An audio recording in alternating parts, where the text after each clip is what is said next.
how to resolve forces, or call it resolution of forces.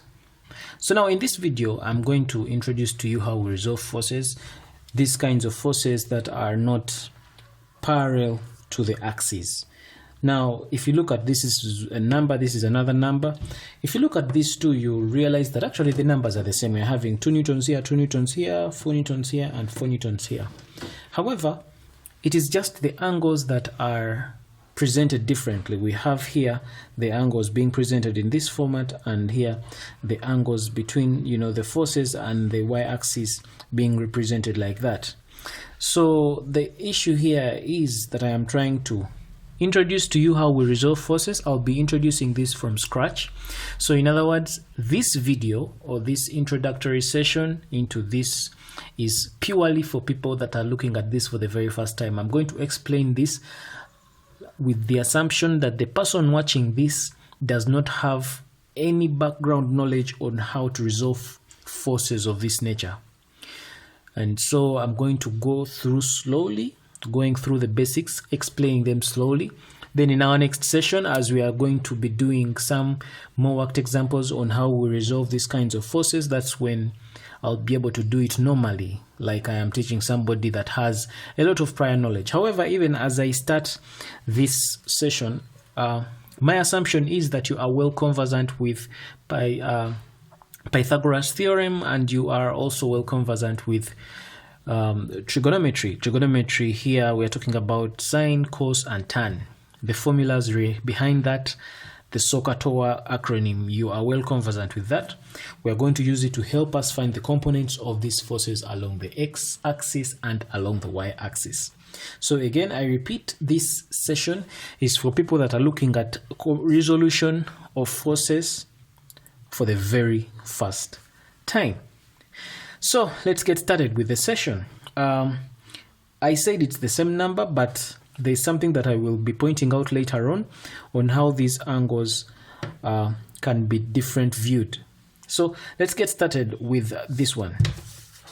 Now, here we are being required to resolve those forces, and we have the 2 Newton force and the 4 Newton force acting on this particle that is right there at the origin, at the center.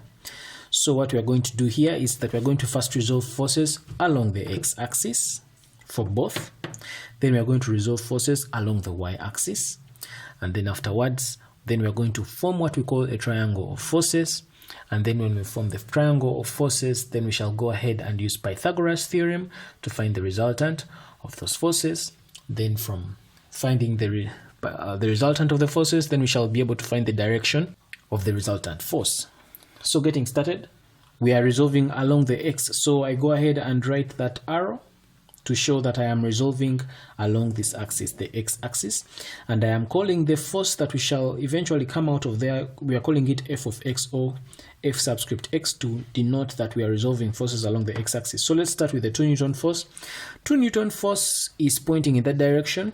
This force is 30 degrees away from the positive x-axis, and we are required to resolve this force along the x-axis. So what we do here is that we are going to go ahead and draw this triangle. If you realize here we have a triangle here like that, something like that. Just to avoid too much confusion here, let me draw the triangle here.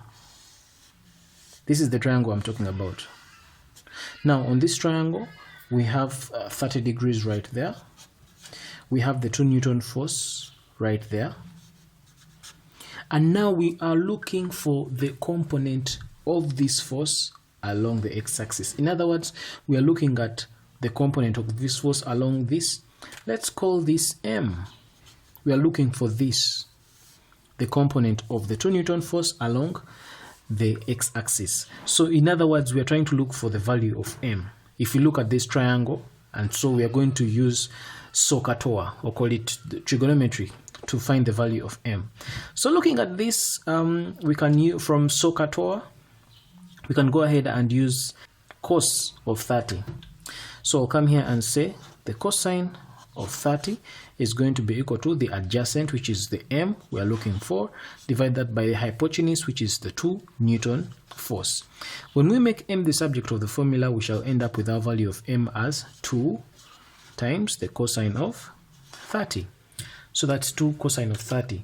Now this 2 cosine of 30 so happens to be the component of the 2 Newton force in the x direction. So it means, and if you look at it, this 2 cosine of 30 is on the positive side of this grid. Yeah, you know, this is like a grid. We have the positive x-axis, the negative x-axis. We have the positive y-axis and the negative y-axis. So this is on the positive x-axis, so meaning this is a positive number. So we have positive 2 cos theta from here. So we shall go ahead and say it's 2 cosine of 30. So we have resolved that force along the x-axis. So let's go ahead and resolve the 4 Newton force still along the x-axis. And if you look at the 4 Newton force along the x-axis, you see that this is pointing this way. Again, you realize that there is a triangle here that has been created. Let me draw the kind of triangle I'm talking about is this. Again, to avoid making this all stuffy, let me draw it on a separate sheet of paper. So I am extrapolating this and I am putting it here. This is our force, the 4 Newton force. And then we have here 60 degrees. Yep. And we want this, let me call it N. We want the component, the 4 Newton force, this 4 Newton force, we want the component of this force in this direction. So again, here we can say you can use cos, so we shall say cosine of 60 is going to be equal to adjacent, which is so happens to be n over 4. So making n the subject of the formula is going to give us n is going to be 4 times the cosine of 60. So n 4 cosine of 60 so happens to be the horizontal component of this 4 Newton force. But now if you look at this 4 cosine of 60 here, this is the 4 cosine of 60, and here this is the 2 cosine of 30. This is coming from here. So if you look at this, it is lying on the negative side of the x-axis.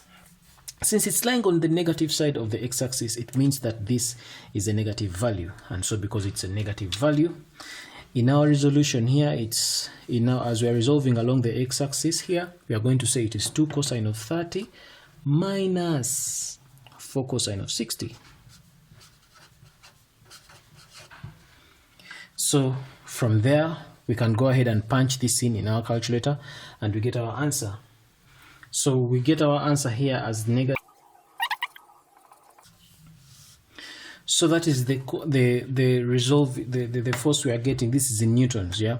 These are the forces we are getting after resolving along the x-axis. So let's go ahead and resolve these forces along the y-axis. Now, as we are resolving these forces along the y-axis, still I'll go ahead and say, put that arrow there to show that I'm resolving this along the y-axis, and then I'll say that these are forces I'm resolving along the y-axis. Again, we shall go to the 2 Newton force. Now for the 2 Newton force, we resolved this along the x-axis. Now we want to resolve this force along the y-axis. We need to find the component of this force along the y-axis. And from there, we already drew our triangle here, which in this case, for this it is this one here. And you realize that this line right here is parallel to that line, meaning that the component of this force in the y-axis, if we get this, it's the same as getting the component in the y-axis, since these two are parallel. So since they are parallel, so it means it's the same as getting this value here. Let's call it x, since this value of x is parallel to the y-axis. So again here, what trigonometrical identity are we going to use? We can use sine of 30. So I'll come here and say sine 30. Mark you, all this is just side work. Sine of 30 is going to be equal to opposite, which so happens to be x, over hypotenuse, which is 2. When we make x the subject of the formula, x becomes 2 times the sine of 30.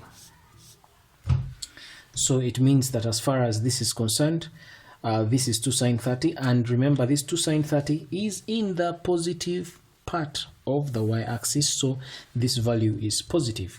So we shall go ahead and say that this is positive 2 sine of 30.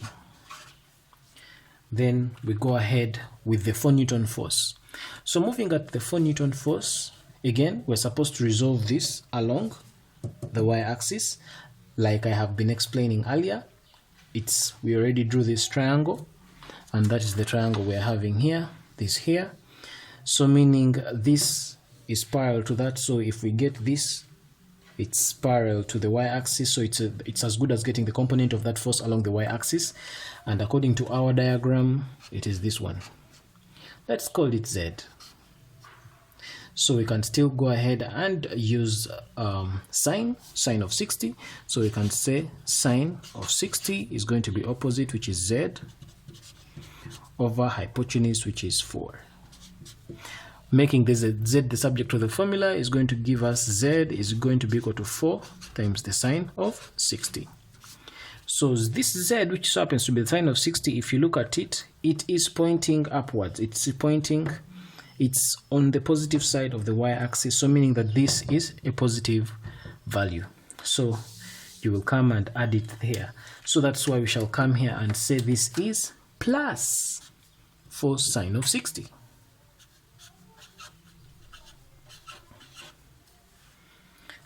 So we go ahead and punch this in our calculator and get our answer.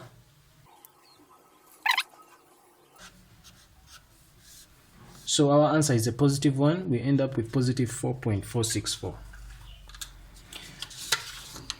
So from what we can see here, we have resolved our forces along the x-axis, and we're able to get this value. And we're able to get our forces resolved along the y-axis, and we're able to get this value in newtons. So the next step is to create our triangle of forces so that we are able to eventually find the resultant force. So let's get to it. So from what we got, when we resolved our forces in the x direction, we got a negative value.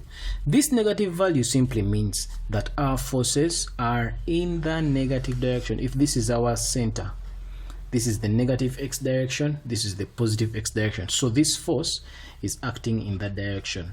So it means that this is going to become 0.26794.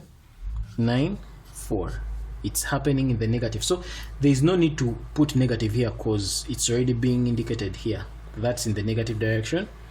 So then after doing that, then we move on to our y force.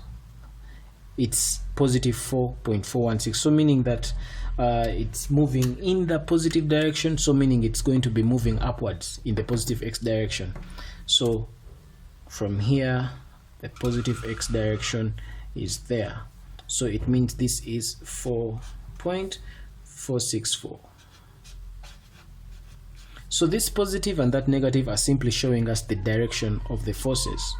So meaning that if it started from here, moved in the negative x direction, then it moved in the positive x direction, our resultant force is this from the start to where it all ends.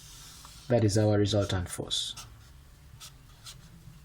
So after finding knowing that our resultant force is in that direction, so we should go ahead and find it. Since this is a right angle triangle, we can go ahead and find it using Pythagoras theorem. So we know that in this case it's going to be this squared plus that squared is going to be giving us that squared. So we go ahead and start our calculations by saying that our resultant force, which is r squared, is going to give us this squared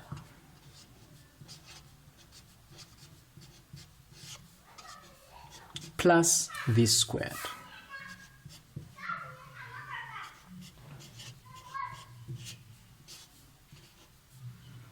So we shall end up with our value r squared. When we put this in the calculator, we shall end up with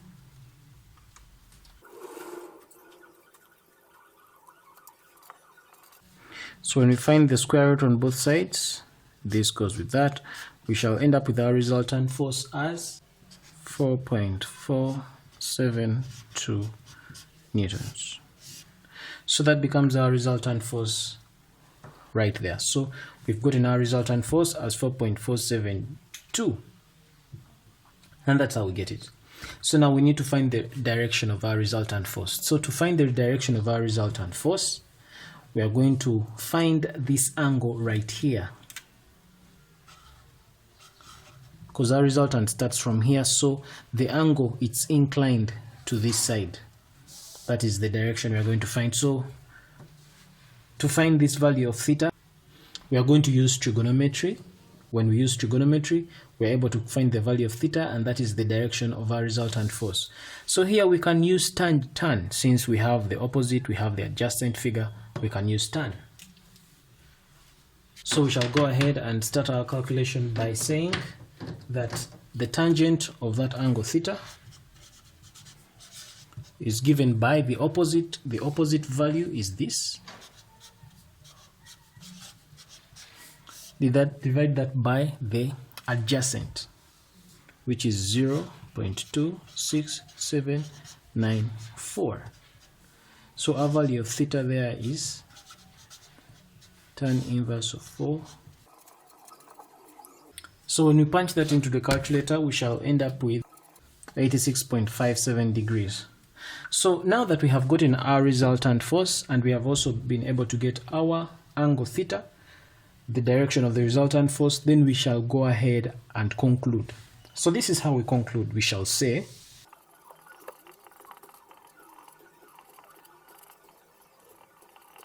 so that's how we conclude that the resultant force is this 4.472 newtons, and this 4.472 newtons is what we got earlier up there, and it is acting at 86.57. This is the 86.57 above the negative x-axis. As you can see here, this is the negative x-axis because of that arrow pointing that way, and the resultant is above that 86.57 above the negative x-axis. This is how we conclude the question. So now that is basically how we resolve forces in simple terms. Now let's look at this other variation. I'd like to bring this variation. This is our original question. The question is the same, but the difference here is that instead of giving us these angles right here the way they are, they've instead given us these other angles. It's the same question, you'll end up getting the same answer, but the thing has been presented a different way. So how do you tackle this? Now, of course, for some of you, it's obvious, but let me explain it for some of those that might get confused with this. Again, the interpretation is pretty much the same. Because if you want to stick with using just these angles that have been given, well, you could go ahead and draw your triangles differently. So it means the triangles here that we are going to use are going to differ. This is how they'll be like. So looking at this number, you realize that our triangle, for example, here for when we're resolving this, because we are having this angle here, instead of our triangle being here like the way it was in the previous session, instead this time around we shall be drawing it up here. It will come up like this. So if I'm to extrapolate this, our triangle will look something like that. And so here is 60 degrees. This is the 2 Newton force. And now here, when we want to find, resolve this 2 Newton force along the x-axis, well, you realize that this line is parallel to that line. So meaning that if we find this using trigonometry, it is the same as finding the component of this force along the x-axis. So meaning to here, it will be this. Let's call it M. And then here, what shall we do? You will find that this is going to become 2 you can use sine here, so it becomes sine of 60. Remember, this is 90 degrees, so its sine of 60 is going to be our opposite angle, which is m, over hypotenuse, which is 2, and we should be able to get our value of m here as 2 sine of 60. So this is the resolution of this along the x-axis. So let's go ahead and do that. Let me call this f. We are resolving along the x-axis. Our forces in the x-axis are going to be that. It's going to be 2 times the sine of 60. It's a positive value because it's in the positive direction here. So it means we are going to do the same even for the 4 Newton force. Because our 30 degrees is right there, so our triangle is in this region as opposed to before. So let me draw that separately as well.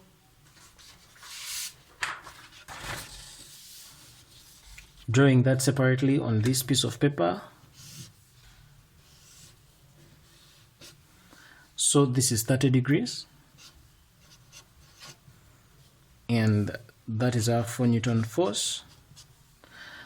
We are resolving this force along the x-axis, and this is parallel to that line, so it's as good as finding the component of that force using trigonometry.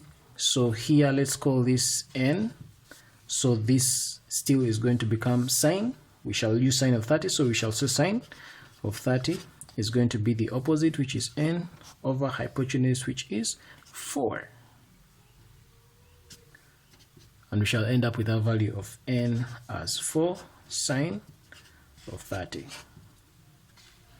So when we end up with n giving us 4 sine of 30, we shall end up with, and this is in the negative direction. Remember, this 4 sine of 30 is in the negative direction. So it means that this component is in the negative direction. So this is going to become right here minus 4 sine of 30.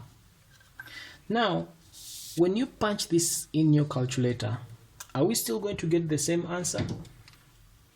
So when we punch this into the calculator, it's going to become negative 0.2679. This is what I wanted to show you. If you look at this, what I'm trying to show you here is when at the beginning when we were doing this number, we used these triangles the way they were, the way you see here, and this is what we came up with, the resolution for components in the x direction, and we came up with that answer. And then when we were presented with this right there, where our triangles shifted, they were not like this, but they shifted to up there like this. When we drew these triangles and we used our our trigonometry to find out, we ended up with this 2 sine of 30 minus 4 sine of 60. You realize that yes, we are coming up with the same answer, with the same value of the forces in the x direction, but the working is different. Here is 2 sine 60, here it is 2 cosine of 30. Here it is minus 4 sine 30, here it is minus 4 cosine of 60.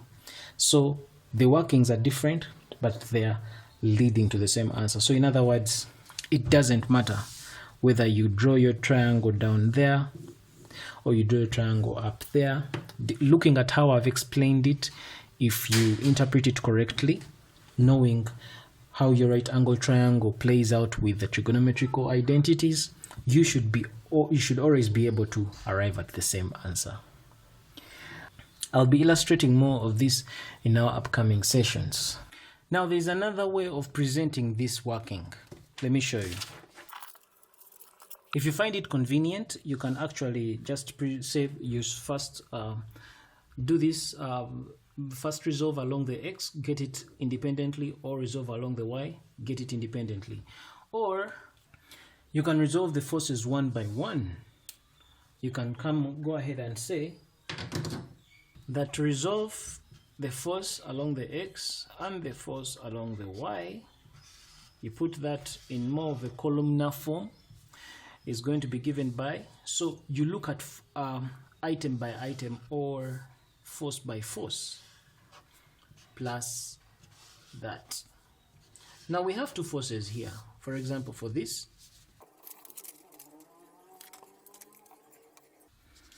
we look at the 2 Newton force. We look at force by force. Let's look at the 2 Newton force. So looking at the 2 Newton force, we put the x component up here and the y component here for the 2 Newton force. Then we shall come here and put the x component for the 4 Newton force here, then the y component for the 4 Newton force down here. That's how we'll do it. This is another way of approaching it. So let's look at the component of the x Newton force up here. I can simply come here and simply say that along the x-axis, the component of the 2 Newton force is what we got here as 2 cosine of 30. So I'll come here and say 2 cosine of 30. And this 2 cosine of 30 it's in the positive direction, so that's why it's positive right there. And then along the y, for the 2 Newton force, along y, it is 2 sine of 30. This 2 sine of 30 is what is here. The 2 cosine of 30 we got is what is here. So 2 sine of 30, we'll come and put here 2 sine of 30. And of course, this 2 sine of 30 is in the positive direction. Then we come to the 4 Newton force. When we come to the 4 Newton force, we are going to do the same thing. When we do the same thing along the x is in the negative direction. So it's going to be negative 4 cosine of 60, just like we did here, 4 cosine of 60 right there. So it's going to come here minus 4 cosine of 60. And along the y-axis, resolving along the y, it's in the positive direction. It is 4 sine of 60. So this is 4 sine of 60. Then the rest is just a mere punching in of calculators. So it becomes 2 cosine of 30. This becomes 1.7320.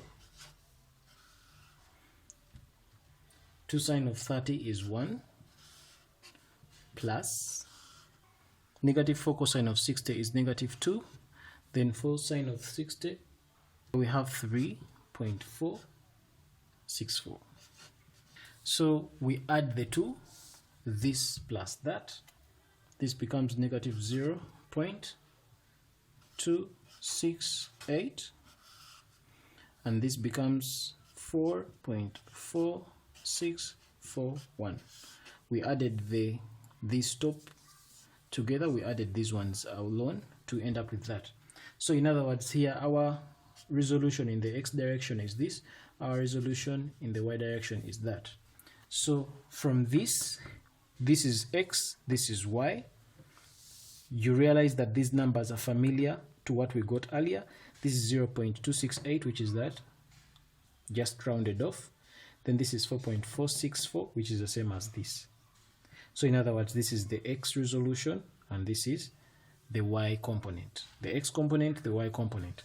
Then after getting the 2, then you proceed like we have done before by drawing a triangle of forces. So that's the triangle of forces you draw. I mean, the triangle of forces 0.2, it's in the negative direction, just like there we did. This is negative 0.268, which is this one. Then positive 4.4 that, which is that. Then you go ahead and find the resultant like we did here, which is that. Then you can go ahead and find the value of theta, or the direction of the resultant force, which we already calculated earlier as this, and then you end up with your answer. In our coming session, we shall be doing another worked example like this video. If you like it, please remember to share this with your friends. Check out other lectures on the channel. My name is Arnold Rangakuramia, and this is Kisembo Academy. Take care.